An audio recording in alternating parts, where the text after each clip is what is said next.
you must be clear what is it that you really want. If you do not know what you want, the question of creating it doesn't arise.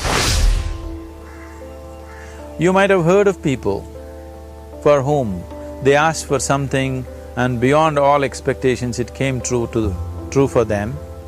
Generally, this happens to people who are in…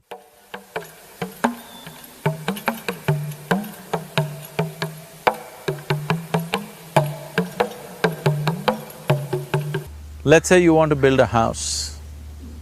If you start thinking, oh, I want to build a house, to build a house I need 50 lakhs, but I have only 50 rupees in my pocket, not possible, not possible, not possible. The moment you say not possible, you're also saying I don't want it. So on one level, you're creating a desire that you want something, on another level, you're saying I don't want it. So in this conflict, it may not happen.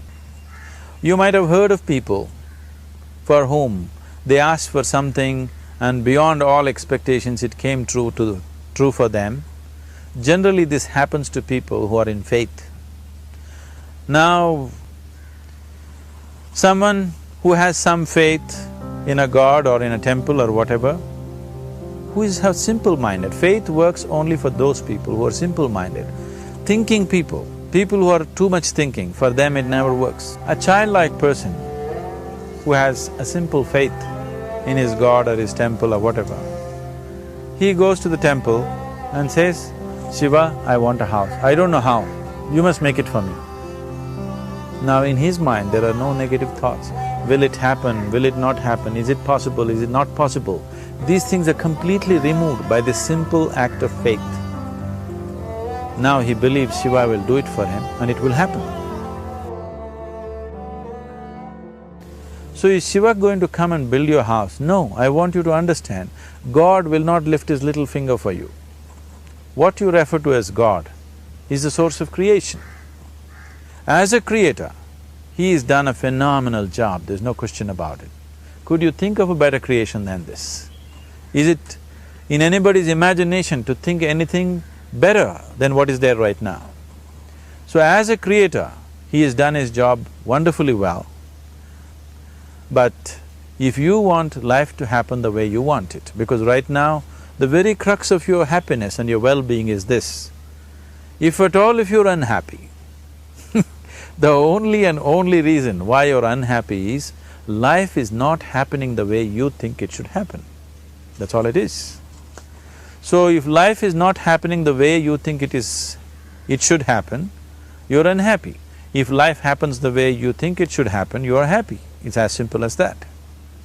So if life has to happen the way you think it should happen, first of all, how you think, with how much focus you think, how much stability is there in your thought, and how much reverberance is there in the thought process will determine whether your thought will become a reality or is it just an empty thought.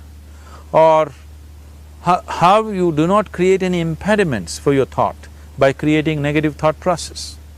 This possible, is something possible or not possible, is destroying humanity.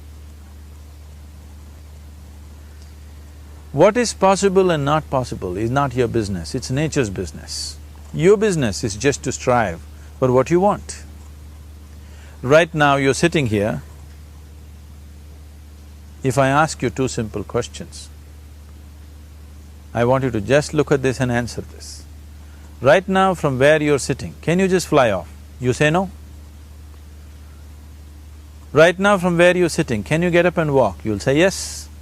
What is the basis of this? Why you say no to flying and yes to walking? Because past experience of life, many times you've gotten up and walked, never did you fly off. Or in other words, you're using the past experience of life as a basis for deciding whether something is possible or not possible. Or in other words, you have decided that what has not happened till now cannot happen in your life in future. This is a disgrace to humanity and the human spirit. What has not happened till now on this planet can happen tomorrow. Human beings are capable of making it happen tomorrow. So what is possible and what is not possible is not your business. That is nature's business. Nature will decide that. You just See what is it that you really want and strive for that.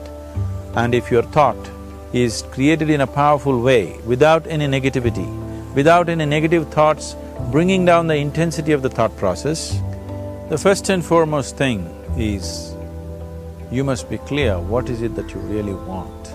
If you do not know what you want, the question of creating it doesn't arise. Right now the problem with your mind is, every moment it is changing its direction. It is like you want to travel somewhere and every 2 steps if you keep changing your direction, the question of you reaching the destination is very remote unless it happens by chance. So organizing our minds fundamentally means moving from a compulsive state of activity to a conscious state of activity.